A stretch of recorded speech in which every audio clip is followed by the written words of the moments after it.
Hi guys, so let's start the second part एसएप। ठीक है। सेकंड पार्ट में 3 चैप्टर्स कवर करके एक तो डोमेस्टिकेशन वाला, दूसरा ओरिजिन्स वाला और तीसरा heritability and variability. Cool. Domestication क्या होता है? जब आप किसी वाइल्ड स्पीशीज़ को अपने लाइक ह्यूमन कल्टिवेशन के अंडर लाते हो, उसे डोमेस्टिकेशन बोलते हैं। जैसे आप डॉग का डोमेस्टिकेशन कर रहे हो या किसी भी उसका डोमेस्टिकेशन कर रहे हो। Cool. तो domestication is the process of bringing wild species under human cultivation. ठीक है। क्या हुआ था पहले? टियोसिंटी था जो कितना छोटा सा था, फिर इससे कौन बना। टियोसिंटी जो था वो मैक्सिको में हुआ था। Domestication like primary form of plant breeding है। वो प्लांट ब्रीडिंग है जिसकी वजह से आज के जो रीसेंट क्रॉप्स है वो बने हैं। Domestication is the primary form of plant breeding जो स्टार्टिंग से होता हुआ आ रहा है। ठीक है। बिकॉज हम सिलेक्शन करते हैं, उसे ग्रो करते हैं, सिलेक्शन करते हैं। That is all part of domestication. Super domestication क्या होता है? जब जो हम ह्यूमंस हैं वो किसी प्लांट को इतना ज़्यादा अपने ग्रो करने लग जाते हैं वाइल्ड वेराइटी से उठाकर कि उसकी जो ईल्ड है वो ड्रास्टिकली इंक्रीज हो जाए। पहले वो जितना होता था वो उतना बहुत कम हो और बाद में बहुत ज़्यादा हो जाए, तो उसको बोलते हैं सुपर डोमेस्टिकेशन। कूल। डोमेस्टिकेशन से क्या क्या फ़र्क पड़ता है? अब कई प्लांट्स ऐसे होते हैं जिनमें शैटरिंग बहुत ज़्यादा होती थी, जैसे सीरियल्स वगैरह में, लेकिन अब नहीं होती बिकॉज हमने वो प्लांट्स चूज़ कर लिए जिसमें शैटरिंग नहीं होती है। शैटरिंग क्या होता है? पल्सेस में जब सीड्स वगैरह जो होते हैं ना, पल्स ग्रेन्स होती है लेग्यूम्स में, बेसिकली वो गिर जाती हैं, उसको शैटरिंग बोलते हैं। लेग्यूम्स में काफ़ी मतलब मेजर प्रॉब्लम रहती है। ठीक है। देन डोमेंसी एलिमिनेट करने के लिए, डोमेंसी क्या होता है? डोमेंसी होता है कि सीड एक टाइम तक ग्रो नहीं करता है, जर्मिनेट नहीं करता है, उस पीरियड को डोमेंसी बोलते हैं। टॉक्सिन्स डिक्रीज करने के लिए, अल्फा टॉक्सिन्स हो गए वगैरह वगैरह। ठीक है। प्लांट हाइट को चेंज करने के लिए, जैसे जो हम खाते हैं क्रॉप्स, हम चाहते हैं प्लांट हाइट छोटी हो ताकि उसकी ईल्ड ज़्यादा हो, और जो फॉर्डर में पूरा का पूरा दे सकते हैं जैसे कि मेज़ वगैरह हो गया, हम चाहते हैं इसकी प्लांट हाइट ज़्यादा हो। लाइफ साइकिल हम चाहते हैं छोटी हो ताकि हम बहुत सारी क्रॉप्स एक ही साल में उगा सकें। ठीक है। इकोनॉमिक ईल्ड बढ़ जाए, एसेक्सुअल रिप्रोडक्शन प्रमोट करें। ऐसे बहुत सारे कैरेक्टर्स होते हैं जो हम डोमेस्टिकेशन के अंडर बेसिकली चूज़ करते हैं। Next topic is plant introduction. Plant introduction क्या होता है? बेसिकली जब हम कोई नई स्पीशीज़ या नई वैरायटी बाहर से अपनी कंट्री में लाएंगे तो इसको हम उस प्लांट का इंट्रोडक्शन बोलेंगे अपनी कंट्री के हिसाब से।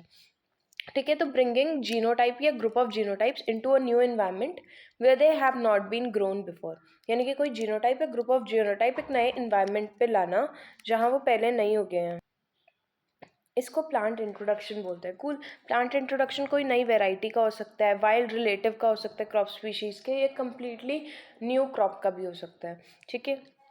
ये एक ही कंट्री के अंदर डिफरेंट डिफरेंट स्टेट्स में भी किया जा सकता है और डिफरेंट डिफरेंट कंट्रीज भी से कर सकते हैं। ठीक है। 16th सेंचुरी में हमारे और उसके बाद भी पोर्टुगीज़, ब्रिटिश और डच जो हैं वो काफ़ी सारे प्लांट्स इन्होंने इंट्रोड्यूस किए थे। पोर्टुगीज़ वो थे जिन्होंने गोवा में रूल किया, और बाकी लाइक फ्रेंच और पोर्टुगीज़ ने, और ब्रिटिश ने पूरे इंडिया में रूल किया था। पोर्टुगीज़ ने क्या क्या इंट्रोड्यूस किया था? मेज़ इंट्रोड्यूस किया था पोर्टुगीज़ ने, ग्राउंडनट इंट्रोड्यूस किया था पोर्टुगीज़ ने, चिली इंट्रोड्यूस की थी पोर्टुगीज़ ने, पटाटो इंट्रोड्यूस किया था पोर्टुगीज़ ने, स्वीट पटाटो इंट्रोड्यूस किया था पोर्टुगीज़ ने, guava which is like Apple of tropics बोलते हैं इसको, वो भी पोर्टुगीज़ ने इंट्रोड्यूस किया था। कस्टर्ड एप्पल पोर्टुगीज़ ने इंट्रोड्यूस किया था। पाइन एप्पल पोर्टुगीज़ ने इंट्रोड्यूस किया था। कैश्यू नट और टबैको भी पोर्टुगीज़ ने इंट्रोड्यूस किए थे। उसके बाद ब्रिटिश लोगों ने क्या क्या इंट्रोड्यूस किया था? उन्होंने टी, लीची और लकाट इंट्रोड्यूस किया था चाइना से। कैबेज और कॉलीफ्लावर भी इंट्रोड्यूस किया था। बेसिकली सीन क्या है ना, ब्रिटिश इंडिया ने मैक्सिमम वही क्रॉप्स इंट्रोड्यूस किया जो चाइना में यूज़ होती थी। क्यों? क्योंकि उनका मेन एजेंडा था कि इसको चाइना में एक्सपोर्ट करेंगे। या ब्रिटिशर्स ने कौन सी यही सब इंट्रोड्यूस किया। टी भी इन्होंने इसीलिए इंट्रोड्यूस की थी क्योंकि वो चाइना को बेच सकते थे यहाँ से, और उससे उसका प्रॉफिट मार्जिन वो खुद ले जाते ना।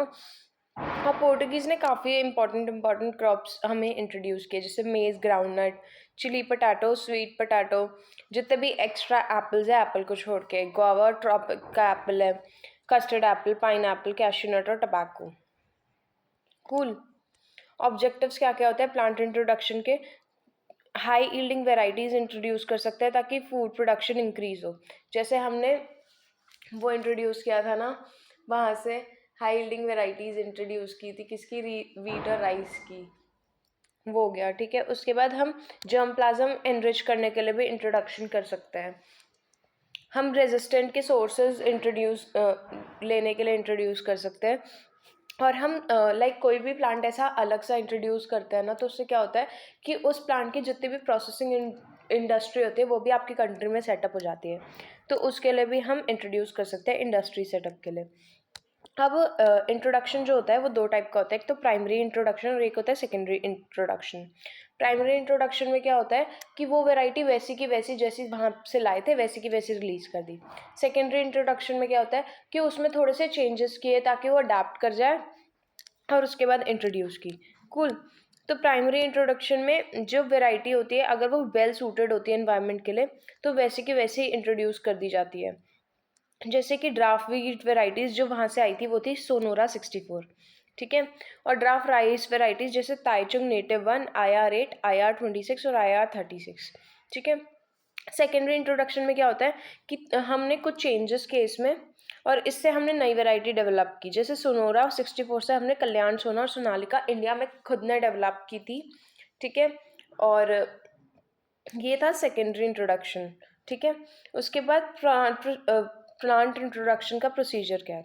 सबसे पहले तो हमें जो प्लांट है उसे प्रोक्योर करना पड़ेगा, उसे लेना पड़ेगा। कूल। देन उसकी पैकेजिंग होगी और डिस्पैच होगा। फिर हम उसे रखेंगे, उसे कुछ टाइम तक क्वारंटीन में रखेंगे, फंगिसाइड्स वगैरह इंसेक्टिसाइड से स्प्रे करेंगे। उसके बाद उसके बारे में कैटलॉग करेंगे कि हमने ये वैरायटी मंगाई थी, इस दिन मंगाई थी और अब आ गई, सारा डेटा रिकॉर्ड करेंगे। फिर उसे कुछ लाइक रिसर्च इंस्टीट्यूट्स में उगा के देखेंगे, उसको इवैल्यूएट करेंगे। ठीक है, अगर हमें प्राइमरी इंट्रोडक्शन करना है इसका, हमें लगता है ये सूटेबल है, तो फिर हम इसका मल्टीप्लिकेशन करेंगे और डिस्ट्रीब्यूशन करेंगे। कूल। तो क्या करते हैं, सबसे पहले तो उसे प्रोक्योर करते हैं। प्रोक्योर करने के लिए भी हमें क्या करना पड़ेगा, हमें NBPGR यानी कि national bureau of plant genetic resources और IBPGR international bureau of plant genetic resources से बात करनी पड़ेगी, because they are the only ones जो अलाउ करते हैं, वरना अभी इस टाइम पे नॉर्मल लोगों को अलाउड नहीं है। इस पे DIP एक्ट लगता है, एक एक्ट है DIP, वो एक्ट लगता है। ठीक है, हम एक्सचेंज बेसिस पे मंगा सकते हैं या हम खरीद सकते हैं। ठीक है, ये हो गया। उसके बाद फिर उसकी पैकेजिंग और डिस्पैच होती है, जो भी पार्ट ऑफ प्लांट प्रोपगेशन है, प्रोपग्यूल है, उसको डिस्पैच किया जाता है।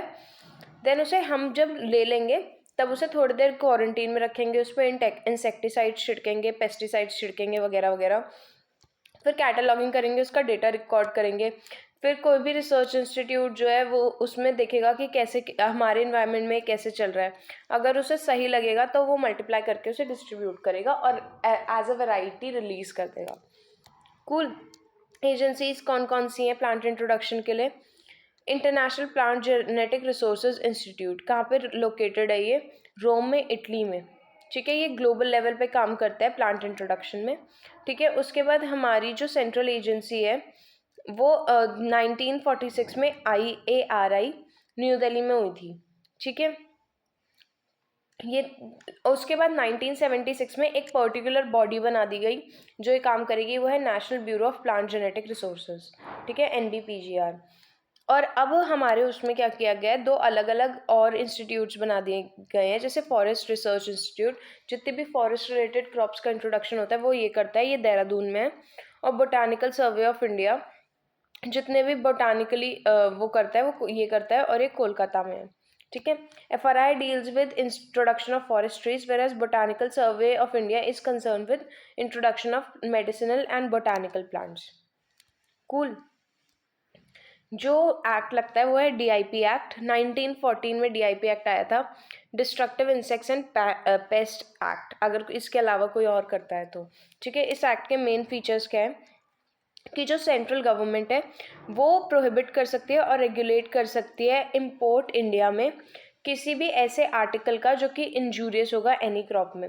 बेसिकली क्या हुआ था, if you have heard about it, तो कुछ लोग फ्लाइट से फ्रूट्स वगैरह लेके गए थे और उस फ्रूट्स में अमेरिका की बात है ये, उस फ्रूट्स में कुछ कीड़े थे और उस वजह से पूरे अमेरिका में लाइक डिसीज़ आ गई थी एक क्रॉप में। कूल। तो इसीलिए अब सिक्योरिटी चेकिंग होती है फ्लाइट्स वगैरह में, है ना। तो इस पहला तो यही है कि सेंट्रल गवर्नमेंट कोई भी ऐसा सामान ले जाने से ले आने से मना कर सकती है जिससे कोई भी क्रॉप डैमेज हो सकती है, ठीक है। सेंट्रल गवर्नमेंट मना कर सकती है, रेगुलेट कर सकती है एक्सपोर्ट को या इम्पोर्ट को, जो कि डेंजरस हो सकता है किसी भी क्रॉप के लिए, ठीक है। Central government nature of documents जो किसी भी आर्टिकल के साथ ले जाने चाहिए उसे बता सकती है कि कौन कौन से नेचर ले जाने चाहिए, ठीक है। ये तो हो गया कि सेंट्रल गवर्नमेंट ये सब मना कर सकती है ना। ये एक्ट 1914 में था, इसका नाम है destructive insects and paste act, DIP act, ठीक है। कुल उसके बाद है merits of plant introduction. Plant introduction के मेरिट्स क्या क्या है, हमें एक एंटायरली न्यू क्रॉप मिल रही है, सुपीरियर वेराइटी जो हमारे पास नहीं थी वो आ सकती है इससे, ठीक है। जर्म प्लाज्म का कलेक्शन हो सकता है और रेजिस्टेंट जीन्स मिल सकते हैं हमें, ठीक है। सबसे क्विक और इकोनॉमिकल मेथड है क्रॉप इम्प्रूवमेंट का, क्योंकि इसमें ज़्यादा कुछ करना नहीं पड़ रहा है, बस उसे लाओ, चेक करो और फिर आगे सेल कर दो, ठीक है। और डिसीजेस से बचने वाली वेराइटीज़ आ सकती हैं ऐसे। डीमेरिट्स क्या क्या है, बहुत सारे वीड्स भी आए हैं, जैसे कि Eichhornia is very famous one, जो कि 12th में भी पढ़ा होगा। इकॉर्निया का क्या सीन होता है कि कॉर्निया को लाया गया था बिकॉज ये बहुत सुंदर है, पर ये इतना ज़्यादा स्प्रेडिंग है, अपने ऑफसेट से इतनी जल्दी स्प्रेड कर जाता है कि इस पर कंट्रोल नहीं होता। हार्जीमोन लानाटा, ठीक है। फंगल डिसीज भी आए इससे, जैसे late blight of potato, spall smut of wheat, coffee rust, bunch top of banana, ठीक है। और इससे पेस्ट भी बहुत सारे आए हैं, जैसे potato tuber moth, woolly aphids of Apple, ठीक है। अचीवमेंट्स क्या क्या है इसके, जो हमारी वेराइटीज़ सोनोरा 64 आई थी, ठीक है। उससे ड्राफ्ट वेराइटीज़ राइस की आई हैं, TN1 और IR8, और जो सेकेंडरी से बनी है वो कल्याण सोना और सोनालिका जो कि बीट की हैं ऑफकोर्स, ठीक है। नाउ देयर इज एक्लिमेटाइजेशन, ठीक है। हमने इंट्रोडक्शन पढ़ लिया। इंट्रोडक्शन में क्या होता है, हमने डोमेस्टिकेशन पढ़ा सबसे पहले। डोमेस्टिकेशन में हम उसे अपनी ही एरिया से उठा रहे हैं, ठीक है, और उसको लाइक बार बार ग्रो कर रहे हैं, देख रहे हैं, और मतलब अपने जो जो कैरेक्टर्स चाहिए वो उसमें ला रहे हैं। ये प्लांट ब्रीडिंग का बेसिक जो सबसे पहली प्लांट ब्रीडिंग थी वो डोमेस्टिकेशन से स्टार्ट हुई थी। फिर हमने पढ़ा इंट्रोडक्शन कि हम बाहर से कोई प्लांट लेके आ रहे हैं। अब जो हम बाहर से प्लांट लेके आ रहे हैं वो ज़रूरी नहीं है ना कि हमारे इन्वायरमेंट के लिए सूटेबल हो, तो कई बार उसे एक्लिमेटाइज करना पड़ता है। एक्लिमेटाइज का मतलब होता है अडेप्ट करना पड़ता है, ठीक है।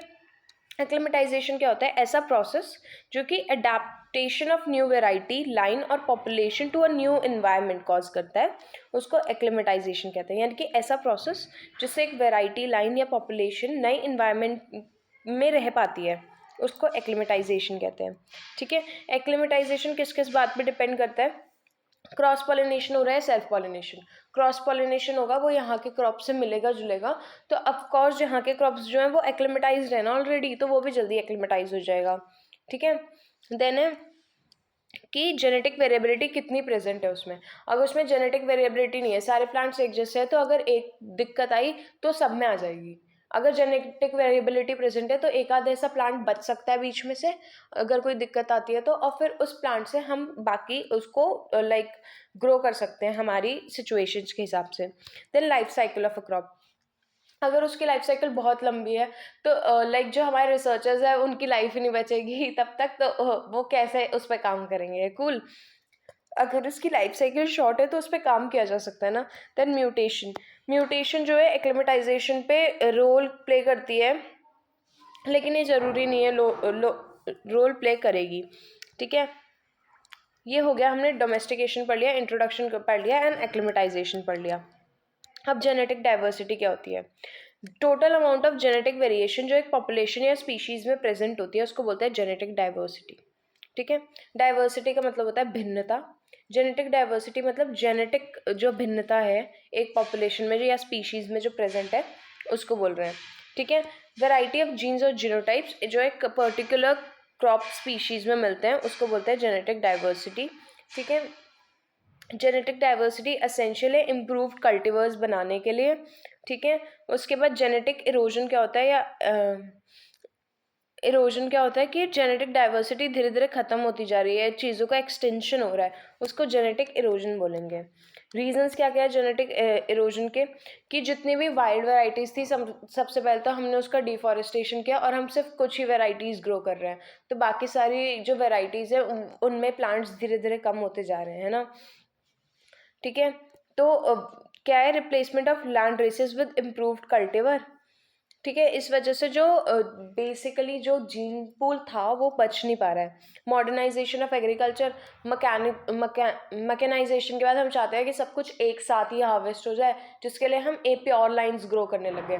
प्योर लाइन मतलब सारे प्लांट्स एक जैसे हैं, ठीक है। तो इस वजह से भी जेनेटिक डाइवर्सिटी नहीं बच रही है। Extension of farming into wild habitats को हम काट रहे हैं फार्मिंग करने के लिए। ग्रेजिंग इनटू वाइल्ड हैबिटेट्स में हम ग्रेजिंग करा देते हैं। ग्रोथ ऑफ टाउन, सिटीज़ और रोड्स और इंडस्ट्रीज, जो कि अगेन वाइल्ड हैबिटेट्स को काट के हो रही है, ठीक है। ये हो गया हमारा जेनेटिक डाइवर्सिटी और जेनेटिक इरोजन। कूल। अब आ रहे हैं हम सेंटर ऑफ ओरिजिन पे। सेंटर ऑफ ओरिजिन क्या होता है, बेसिकली हम जानना चाहते हैं कि एक प्लांट सबसे पहले उगा कहाँ पे था। अब जैसे वीट है, वीट सारी कंट्रीज ग्रो कर रही हैं, हमें कैसे पता कि कौन सी कंट्री पहली ऐसी थी जहाँ पे वीट उगा। ठीक है, तो इस पे काम किया है निकोलाई इवानोविक वाविलोव ने, ठीक है, जो कि एक जेनेटिस्ट है और एक प्लांट ब्रीडर है, ठीक है। इन्होंने इस पे काम किया है लगभग 1926 में कह सकते हैं, ठीक है। और इन्होंने क्या करा, बेसिकली इन्होंने कहा कि जहाँ पे ये प्लांट्स उग रहे हैं ना, वहाँ पे जेनेटिक डाइवर्सिटी बहुत ज़्यादा है, तो हम उसे मानते हैं कि वो सेंटर ऑफ डाइवर्सिटी है, ठीक है। अब ये सेंटर ऑफ डाइवर्सिटी प्राइमरी भी हो सकता है, सेकेंडरी भी। प्राइमरी का मतलब है कि यहाँ पे सबसे पहले प्लांट उगा था, या सेकेंडरी का मतलब है कि यहाँ पे अभी प्लांट नहीं उगा था। तो जो प्राइमरी वाला है ना, वो है सेंटर ऑफ ओरिजिन, ठीक है, वहाँ से प्लांट सबसे पहले उगा था। और हम ऐसा मानते हैं कि प्राइमरी में जो जीन पूल है वो ज़्यादा डाइवर्स होगा, लेकिन उस क्रॉप का यूज़ ज़्यादा लाइक मॉनेटरी पर्पस के लिए नहीं होगा। और सेकेंडरी में जो मॉनेटरी पर्पस है वो वाला फाइंड होगा। अभी सेंटर ऑफ डाइवर्सिटी की बात करें, और जो प्राइमरी सेंटर ऑफ डाइवर्सिटी है वो सेंटर ऑफ ओरिजिन होता है, ठीक है। तो Nikolai Ivanovich Vavilov was basically a genetist or a plant breeder approaching the problem of cultivated plant species in terms of diversity between them that might put into practical ends. For this reason, Vavilov was not particularly interested in diversity as such, but only in diversity that could be put to practical advantage. वेविलोव किसके follower थे, D किनॉल के, ठीक है। इन्होंने बहुत सारी locations में travel किया और 1920 में law of homologous series of variation दिया। इस लॉ के हिसाब से रिलेटेड स्पीशीज जो है वो कुछ कैरेक्टर्स शेयर करती हैं, तो इसीलिए एक कैरेक्टर जो एक स्पीशीज़ में मिलता है वो उसके रिलेटेड स्पीशीज़ में पाना एक पर्टिकुलर जोग्राफिक एरिया में ज़रूरी हो जाता है, ठीक है। जैसे कि लिग्यूल जो है वो वीट और राई में सेंट्रल एशिया में प्रेजेंट नहीं है, लेकिन बाकी सारे रीजन्स में प्रेजेंट है, तो इसका मतलब है वीट और राई आपस में रिलेटेड है, ठीक है। और अगर वो सेंट्रल एशिया में प्रेजेंट नहीं है तो यानी कि ये वाला जो है ये इसका प्राइमरी सेंटर ऑफ ओरिजिन हो गया। कूल। तो है क्या law of homologous series of variation, related species share certain common characters, therefore a character found in a species is expected to be observed in related species in the particular geographical area. तो यानी कि जिस geographical area से origin हुआ है वहाँ पर जो कैरेक्टर उस स्पीशीज़ का है और जो कैरेक्टर उसके रिलेटेड स्पीशीज़ का है उसमें कुछ कॉमन ट्रेड्स देखने को मिलेंगे। कूल, ठीक है। तो उसके बाद आ रहा है concept of centre of origin. Concept of centre of origin Vavilov ने डेवलप किया था 1926 में। वाविलोव का वर्क जो है elaborated on the work of angle Brecht. इन्होंने एंगल ब्रेक्ट के वर्क पे को इलेबोरेट किया था और इन्होंने फॉलो किसको किया था, डी कैनॉल को। कूल, ठीक है। तो इन्होंने क्या कहा कि प्लांट जो कि डोमेस्टिकेट हुआ था वो सिर्फ इन एंड अराउंड हार्मनी में दस शो ग्रेटर वेरिएशन, जो कि एक जगह पे डोमेस्टिकेट हुआ है ना वो उसी जगह पे ज़्यादा वेरिएशन शो करेगा, क्योंकि बाद में तो जो लोग लेके जाएंगे वो सिर्फ एक आध प्लांट लेके जाएंगे ना और फिर उसको ग्रो करेंगे। तो ये था इनका सेंटर ऑफ ओरिजिन का आइडिया। ठीक है, इन्होंने क्या कहा कि मेन सेंटर्स ऑफ डाइवर्सिटी 8 है और सेकेंडरी सेंटर्स ऑफ डाइवर्सिटी 3 है। ठीक है, प्राइमरी सेंटर ऑफ डाइवर्सिटी जो क्या होते हैं, अनकल्टिवेटेड एरियाज होते हैं जो ओरिजिनल होम्स होते हैं, और सेकेंडरी सेंटर्स में क्या होता है कि valuable form of crop present होती है। कुल जो 8 मेन सेंटर्स ऑफ ओरिजिन है वो सबसे पहले आता है चाइना, जो कि लार्जेस्ट है। ठीक है, उसके बाद आता है हिंदुस्तान। हिंदुस्तान में हमारा बेसिकली वो वाला रीजन आ रहा है, कौन सा रीजन आ रहा है, नॉर्दर्न प्लेन्स का सिर्फ। ठीक है, नॉर्दर्न वाले का। फिर है सेंट्रल एशिया। सेंट्रल एशिया में हमारा पाकिस्तान की साइड जितना एरिया है, पाकिस्तान और ये सब आ रहा है। Cool. Then Asia Minor. Asia Minor उधर है, एशिया माइनर है मेडिटेरियन सी के पास। कूल, थोड़ा सा मतलब उस तरफ जाके है। फिर मेडिटेरियन, फिर एब्सीसियन, सेंट्रल अमेरिका और साउथ अमेरिका। ठीक है, उसके बाद हिंदुस्तान को अगेन डिवाइड किया इंडो बर्मा रीजन में। इंडो बर्मा रीजन में सेवन सिस्टर्स आती हैं, और उसके बाद नीचे वाला जो बर्मा और आगे कौन सी कंट्रीज हैं वो आ रही हैं, मलेशिया वगैरह। ठीक है, फिर है सियाम, मलाया और जावा रीजन। ठीक है, और जो साउथ अमेरिका थी उसको भी डिवाइड किया है पेरू, चाइना और ब्राजील में। इफ वी सी हियर तो चाइना यहाँ पे है। ठीक है, इंडिया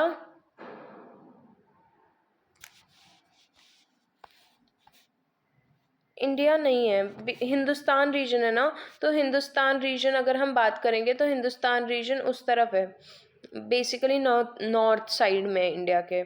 ठीक है, उसको हम हिंदुस्तान रीजन बोलते हैं, और इसमें हम 7 सिस्टर्स को भी घेरते हैं। और जो लाइक पंजाब वगैरह है ना, वो आता है सेंट्रल एशिया में, जो कि तीसरा वाला है। ठीक है, उसके बाद जो मेडिटेरियन की हल्की सी साइड में है उसको हम बोलेंगे एशिया के बाद, सेंट्रल एशिया के बाद कौन सा था,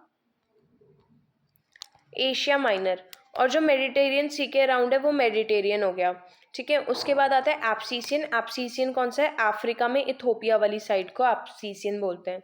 फिर है सेंट्रल अमेरिका। सेंट्रल अमेरिका इस तरफ जो बीच की ये छोटी सी दोनों अमेरिकाज को जोड़ने वाली है।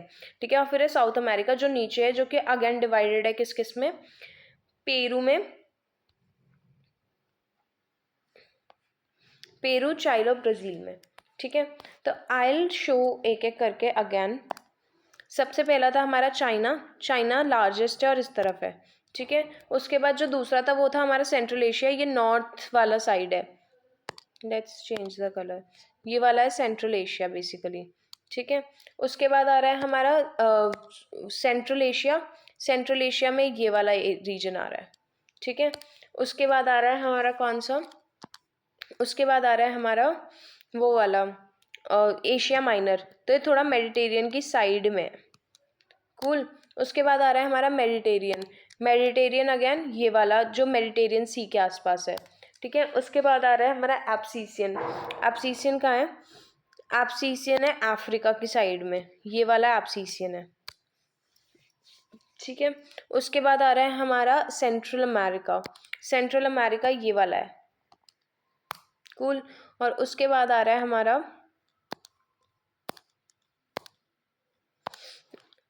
South America. साउथ अमेरिका ये वाला है जो कि फर्दर डिवाइडेड है पेरू, ब्राज़ील में, और किसमें, पेरू, ब्राज़ील और चिली में।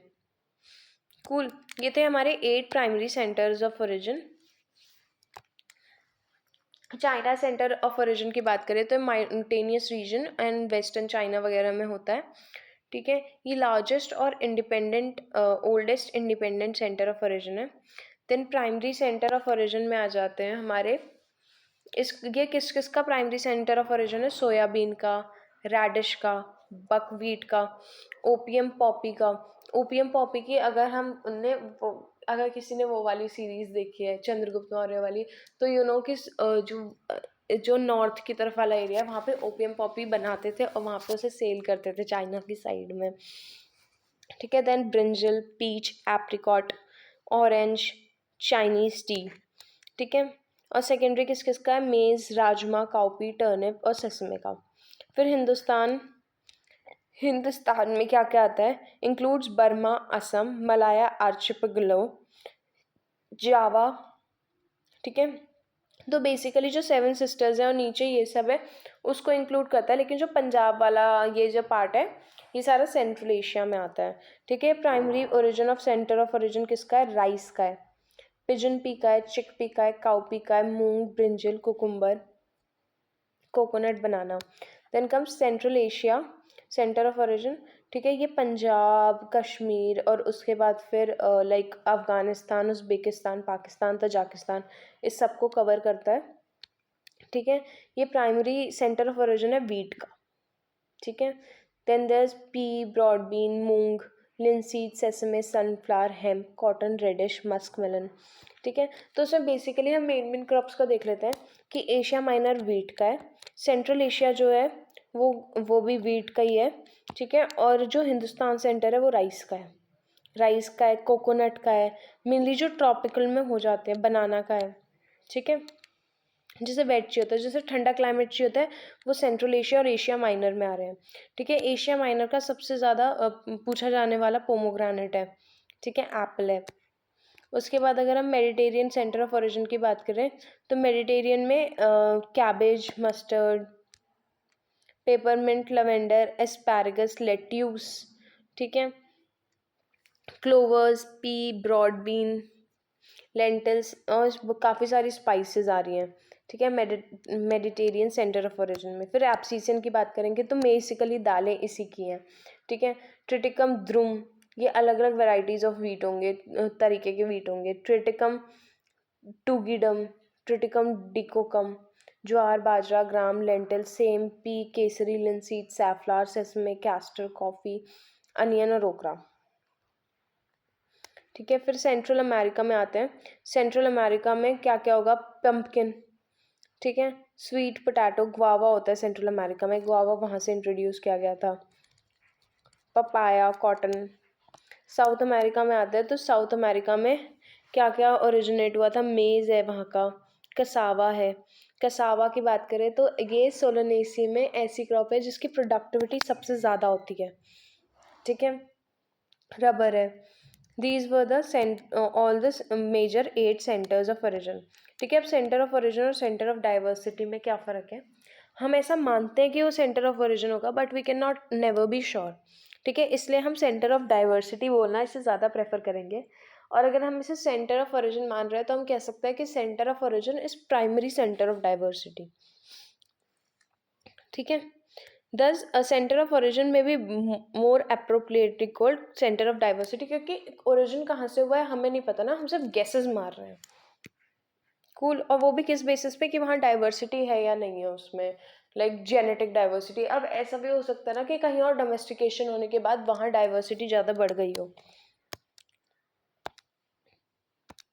ये ओरिजिन वाला सारा चैप्टर हो गया। इफ़ इट इज़ क्लियर तो अभी नेक्स्ट आगे चलते हैं। आगे है genetic variation, genetic advance and heritability. Variation क्या होता है? हम डिफरेंसेस की बात कर रहे थे, डाइवर्सिटी की बात कर रहे थे। ठीक है, तो इसी को वेरिएशन के बोलते हैं। ठीक है, differences among individual may be due to genotype और एनवायरनमेंट। ठीक है, अगर वो जेनेटिकली होंगे तो वो होंगे। 3 टाइप के वेरिएशंस होते हैं, फिनोटाइपिक, जीनोटाइपिक और एनवायरमेंटल वेरिएशंस। फिनोटाइपिक देखने की वजह से, जीनोटाइपिक जो जीन्स है उसकी वजह से, और एनवायरनमेंट की वजह से जो हो रहे हैं वो एनवायरमेंटल वेरिएशंस हो गए। ठीक है, जीनोटाइपिक वेरिएशन क्या होते हैं? वो वेरिएशन जो कि एनवायरमेंटल कंडीशंस की वजह से अनअल्टर्ड रहते हैं, डिफ्रेंशिएट नहीं करते हैं। ठीक है, जैसे कि अगर हम डिफरेंट वेराइटीज़ ग्रो करें एक ही स्पीशीज़ की सेम एनवायरनमेंट में तो उनमें अलग अलग कैरेक्टर्स शो होंगे। लाइक इन्वायरमेंट का कोई इफेक्ट नहीं हो रहा है ना यहाँ पे। और अगर हम सेम वेराइटी की स्पीशीज़ अलग अलग इन्वायरमेंट में शो करें तब उनके बीच में आपस में जो डिफरेंसेस होंगे वो इन्वायरमेंटल वेरिएशन होंगे। ठीक है, और इन दोनों का सम जो होता है वो फिनोटाइपिक होता है जो हमें दिख रहा है। कूल। क्रॉप इम्प्रूवमेंट प्रोग्राम में जो जेनेटिक कंपोनेंट ऑफ वेरिएशन है वो इम्पॉर्टेंट होते हैं, क्योंकि यही कंपोनेंट है जो नेक्स्ट जनरेशन में ट्रांसमिट होंगे।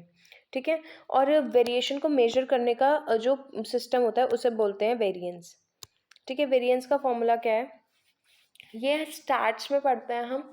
वेरिएंस का फॉर्मूला होता है, हम सबसे पहले मीन निकालेंगे ऑब्जर्वेशन का। ठीक है, फिर ऑब्जर्वेशन माइनस मीन का स्क्वायर।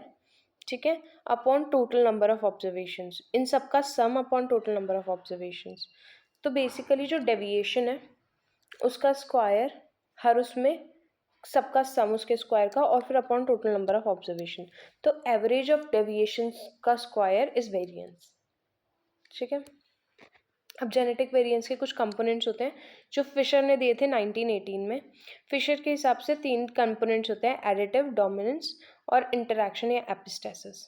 ठीक है, उसके बाद फिर हेमन और मैथर ने क्या किया था, जो इंटरैक्शन और एपिस्टैटिक है उनको फर्दर डिवाइड किया था किसमें, कि additive interacts with additive, additive interacts with dominance and dominance interacts with dominance. Additive में क्या हो रहा है, जो ए ये अगर मेजर जीनोटाइप है बड़ा वाला और दूसरा ये है, तो इनके बीच में आपस में जो डिफरेंसेस हो रहे हैं ना कॉज, वो एडिटिव है। ठीक है, और अगर जो इन दोनों का डिफरेंस, इन दोनों का जो बीच का है, इन दोनों का जो एवरेज है और ए में जो डिफरेंस हो रहा है ना, इसको इन दोनों के एवरेज में और ए में जो डिफरेंस आ रहा है उसको बोलते हैं dominant type, dominant variance. Cool. यानी कि होमोजीनियस की वजह से जो हो रहा है वो एडिटिव है और हेट्रोजीनियस की वजह से हो रहा है वो डोमिनेंस है। ठीक है, अगर एडिटिव वेरिएंस की मेजर कैरेक्टर्स शो करें तो डोमिनेंस नहीं है इसमें। सेल्फ पॉलिनेटेड क्रॉप्स में मिलता है क्योंकि ए है, फिक्सेबल है नेचर में, अगर दूसरे के साथ क्रॉस करेंगे तो फिक्स हो जाएगा। ठीक है, उसके बाद क्या है कि ट्रांसग्रेसिव segregation is the result of additive gene action. ठीक है, फिर डोमिनेंस की बात करते हैं, जो ए और ए का एवरेज है उसका जो डेविएशन है ए से, उसका और ए में जो डिफरेंस है, मतलब कैपिटल ए स्मॉल ए का एवरेज निकाला हमने। जैसे कैपिटल ए का मतलब है कि डार्क रेड हो रहा है और स्मॉल ए का मतलब है कि वाइट हो रहा है। ठीक है, तो अब इन दोनों का एवरेज निकाला हमने, पिंक होगा, लेकिन जो कैपिटल ए स्मॉल ए है वो डार्क रेड हो रहा है, तो पिंक होने से जो डेविएशन आ रहा है इसको डोमिनेंस कंपोनेंट बोलते हैं ऑफ वेरिएंस। इसके मेन फीचर्स क्या क्या है, ये हेट्रोजाइगोसिटी से एसोसिएटेड है, ये क्रॉस पॉलिनेटेड क्रॉप्स में ज़्यादा होता है और सेल्फ पॉलिनेटेड क्रॉप्स में कम होता है, नॉन फिक्सेबल है नेचर में। ठीक है, उसके बाद ये रीज़न है हेट्रोसिस का और हाइब्रिड विगर का। हेट्रोसिस और हाइब्रिड विगर क्या होता है कि जो बीच वाला है यानी कि कैपिटल ए स्मॉल ए है वो अपने दोनों पेरेंट से बेटर होता है, तो उसे हेट्रोसिस या हाइब्रिड विगर बोलते हैं। ठीक है, और ये कैसे डिप्लीट होता है, सेल्फिंग या इनब्रीडिंग से। एडिटिव वेरिएंस और डोमिनेंस वेरिएंस का डिफरेंस यहाँ पे है। तो एडिटिव वेरिएंस में है variation between small A and capital A, और डोमिनेंस वेरिएशन में deviation of capital A small A from average of capital A and small A. ठीक है, होमोजाइगोसिटी की वजह से होता है एडिटिव, सेल्फ पॉलिनेटेड क्रॉप्स में दिखता है। हेट्रोजाइगोसिटी की वजह से होता है डोमिनेंस, क्रॉस पॉलिनेटेड क्रॉप्स की वजह से होता है। एडिटिव जो है फिक्सेबल होता है नेचर में।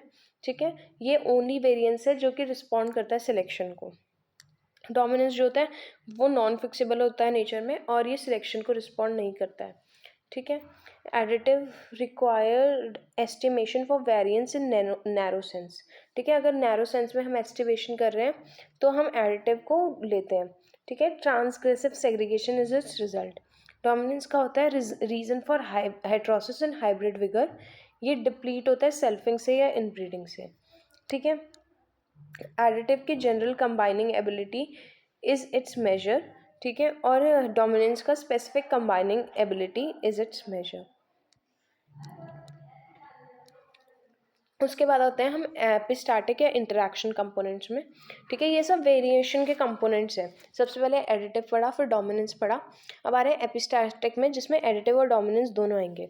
ठीक है, अगर एडिटिव और एडिटिव आपस में इंटरैक्ट करते हैं, ठीक है, और इन दोनों में यानी कि इंडिविजुअली डोमिनेंस नहीं है, ये फिक्सेबल होता है नेचर में। ठीक है, अगर एडिटिव और डोमिनेंस आपस में इंटरैक्ट करते हैं, क्योंकि एक नॉन फिक्सेबल है तो पूरा नॉन फिक्सेबल हो जाएगा। ठीक है, एक डोमिनेंस शो कर रहा है, एक डोमिनेंस दूसरे लोकाई पे शो नहीं कर रहा है, और डोमिनेंस आपस में इंटरैक्ट करते हैं तो ये अगेन नॉन फिक्सेबल हो गया, क्योंकि डोमिनेंस तो है ही नॉन फिक्सेबल, और यहाँ पे दोनों लोकाई पर डोमिनेंस इंडिविजुअली शो हो रहा है। ठीक है, that is basically the difference.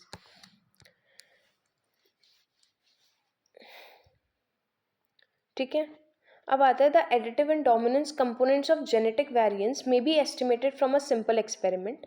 The experiment consist of two parents P1 and P2 and their F1 and F2। F1 यानी कि पहली फीमेल जनरेशन और F2 यानी कि दूसरी female generation, and two back crosses B1 and B2।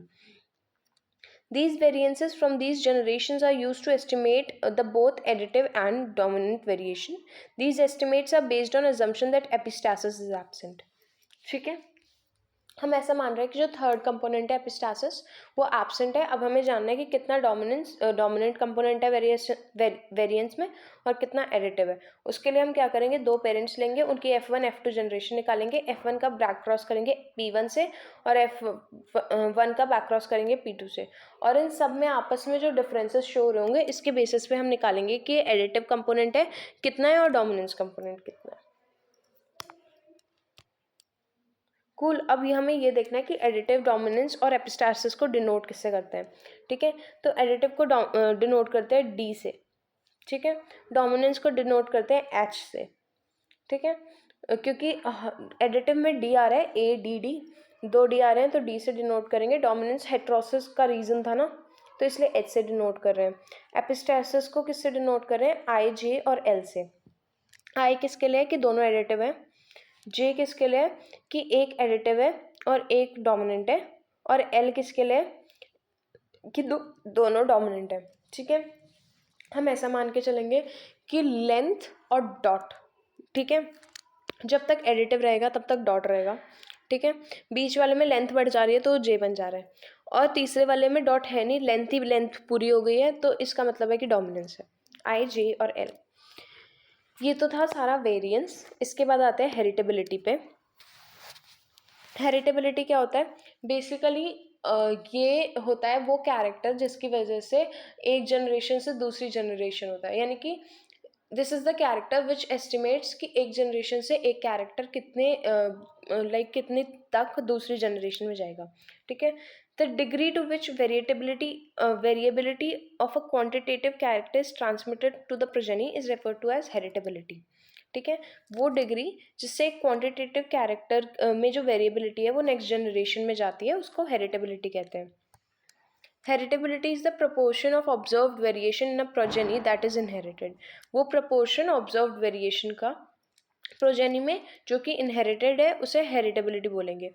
यानी कि progeny वो वेरिएशन जो उसके पेरेंट्स ने शो किया था वही वेरिएशन कितने डिग्री तक शो कर रही है उसको हेरिटेबिलिटी बोलते हैं। हेरिटेबिलिटी कैसे निकालते हैं, जो कि जेनेटिक वेरिएंस होता है और टोटल वेरिएंस होता है उसके रेशियो को हेरिटेबिलिटी बोलते हैं। तो heritability is equals to variance, genetic variance upon total variance. Total variance को हम फिनोटाइपिक वेरिएंस भी बोलते हैं। ठीक है, फिनोटाइपिक वेरिएंस कितना होता है, genetic variance plus environmental variance और प्लस दोनों का इंटरेक्शन। अब हेरिटेबिलिटी ब्रॉड सेंस हो सकती है, नैरो सेंस हो सकती है।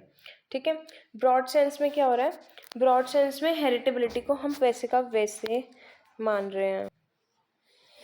कूल, ब्रॉड सेंस में हम हेरिटेबिलिटी को वैसे का वैसे मान रहे हैं। We heritability percentage is equals to genetic variance upon total variance into 100। ठीक है, नैरो सेंस हेरिटेबिलिटी में हम क्या करेंगे, हम ये मान लेंगे कि जो डोमिनेंस वाला हेरिटेबिलिटी है वो जेनेटिक, हमने क्या किया था, जेनेटिक वेरिएंस को फर्दर डिवाइड किया था एडिटिव, डोमिनेंस और एपिस्टैटिक में। हम नैरो सेंस में क्या करेंगे, हम ये मान लेंगे कि एडिटिव जो है वही प्रेजेंट है, डोमिनेंस और एपिस्टैसिस प्रेजेंट नहीं है। ठीक है, तो ये फॉर्मूला कन्वर्ट हो जाएगा VA अपॉन VP इंटू 100 में। हमने कहा था ना कि एडिटिव में कि ये किस काम आती है, नैरो सेंस हेरिटेबिलिटी निकालने के काम आती है, यही मतलब था उसका। बेसिकली इस फॉर्मूला में हम ऐसा मान ले रहे हैं। ठीक है, ये स्मिथ ने दिया था।